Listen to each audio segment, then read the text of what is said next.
Hello everyone, take a look at what I have for you today. This is the Boker Plus Compact. And so this is a brand new knife, a California Legal Auto that they just released. Designer is Jesper Voxne, which I hope I said correctly. But either way, it's a VoxDesign. So very nice little California Legal Auto. And as you can tell, I am getting quite the collection of these California Legal Autos here. And so I want to compare this knife to these, as well as give you a nice close-up look of the Boker Compact. This knife was just released last week, and it was a BladeHQ exclusive. So take a look at these black aluminum handles. They have a really cool textured finish to them, almost like an orange peel on this aluminum.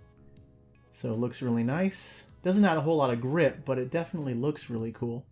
So love the black texture. We also have these nice blue accents. Back spacer there with the lanyard hole also has the nice blue color. So it really sets off the knife really well. And so it might be blue because it's BladeHQ, so exclusive there. And now this knife was released on a Friday and sold out that same day, I believe. And so when it came out, I was probably one of the first ones to pick it up. We got the really nice low serial number there. So I'm number 5. And you can check out that beautiful stonewash on this blade. So this is a sub 2-inch AUS 8 steel blade. So you can check out the markings there. VoxDesign. Check out the centering here. Centering is a little bit to the clip side. And you will notice the deep carry pocket clip right here. It is only one position. So you get tip up, right hand side carry. And that's it. So, of course, alienates some of the user base, but that's pretty standard in this industry. But let's compare the Boker Compact to some of its competition. And some of it's not even really competition, other than the fact that it's also a California Legal Auto. So we have the Boker Compact, comparing it to the Boker Sub Kalashnikov. So another Boker here, really nice California Legal Auto. You'll notice the handle is a bit shorter, a bit stubbier. It's very stout. Still a really nice knife, same size blade. But what I appreciate about the Compact is that they made the handle a bit larger. So they added these swells to give you a good grip on it, so it feels super solid in hand. So that's part of what I appreciate about this design. But that being said, the Sub Kalashnikov here comes in at the $30 price point. And at that price, you cannot really go wrong. So great knife here, the Sub Kalashnikov. Jumping up a bit in price, we have the USA-made Kershaw Launch 10. So we have this wicked hawkbill blade sitting it right next to it. Again, similar in size. The handle shape, of course, is quite different. And it's just a different type of knife. Both California Legal Autos, both really nice utility blades here. But again, the Kershaw costs a little bit more because of the US production. Coming up next, we have the Microtech, and now this is an out the front auto. So we have the UTX 70. So let's set that next to it, and you can see again, overall length is similar. What's really notable about the UTX 70 though is the handle is just this really skinny, tiny handle. So definitely a different class of knife. Definitely the most expensive on the table here, but I figured I would throw it in for comparison anyway. We also have the SOG California Special. So what I appreciate about this knife is the handle size is much larger, and so it lets you get a really full hand grip on the knife, which is really a nice thing to see for a California legal knife because usually the blade's small, so these companies tend to make the handle very small as well. So that's the direction that the Boker Compact was going in, with a nice big handle, and it's definitely right in the same alley as the SOG and as the ProTech up here. So we have the SOG California Special. The knife I think is most comparable to the Compact is right here. This is the ProTech Calmigo. And so you can see size-wise they are essentially identical. The ProTech is, again, a USA-made knife, so it's going to cost a little bit more.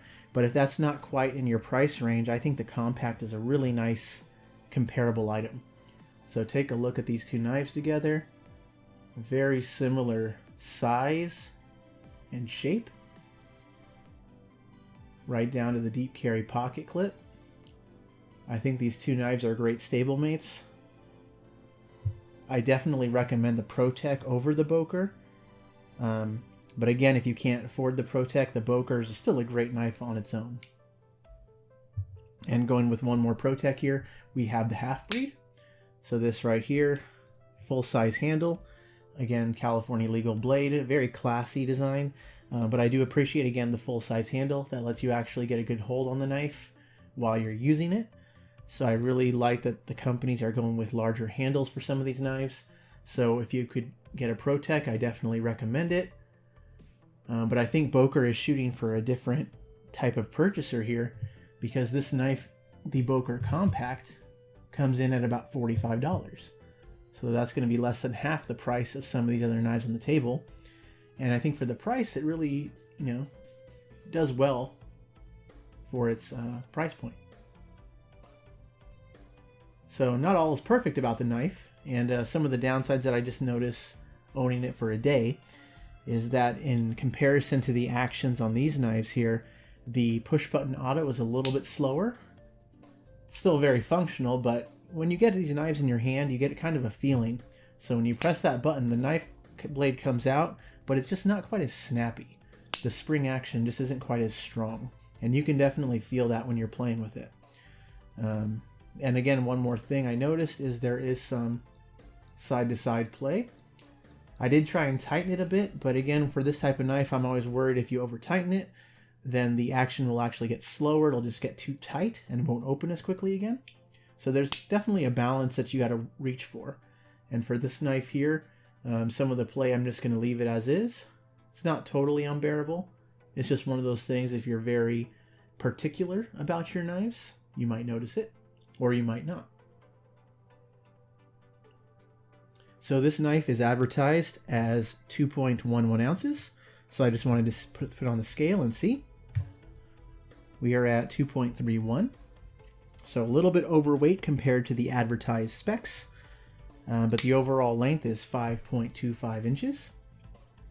And again, I really appreciate what VoxDesign, what Boker was going for here. Lovely swells to get this knife in your hand. Very nice jimping on top of the blade. And they put it slightly forward, so it is naturally where your thumb is going to rest on the blade. So that's a good thing. But one of the things my viewers have mentioned in the past is that they buy these California legal autos and they're not even from California. People simply like these knives because they're small and pocketable, great utility blades to open with one hand. And so that's, again, part of the market for this style of knife. So I certainly do appreciate that more manufacturers are catering to this particular niche market. And there are several knives of this style that I still want to purchase and get. So if this type of knife is of interest to you, go ahead and subscribe to my channel. I'm going to be making more comparisons in the future. I already have videos for most of these knives right here, so feel free to check those out as well. But if you have any questions about the Boker plus Vox Kompakt, please do let me know. Leave a comment below. But I do know BladeHQ should be getting some more of these. At least that's what they said on their Instagram. So if you missed the initial run, definitely add it to your wish list. And they should email you as soon as they get into stock. But again, thank you all for watching. Have a great day. Bye-bye.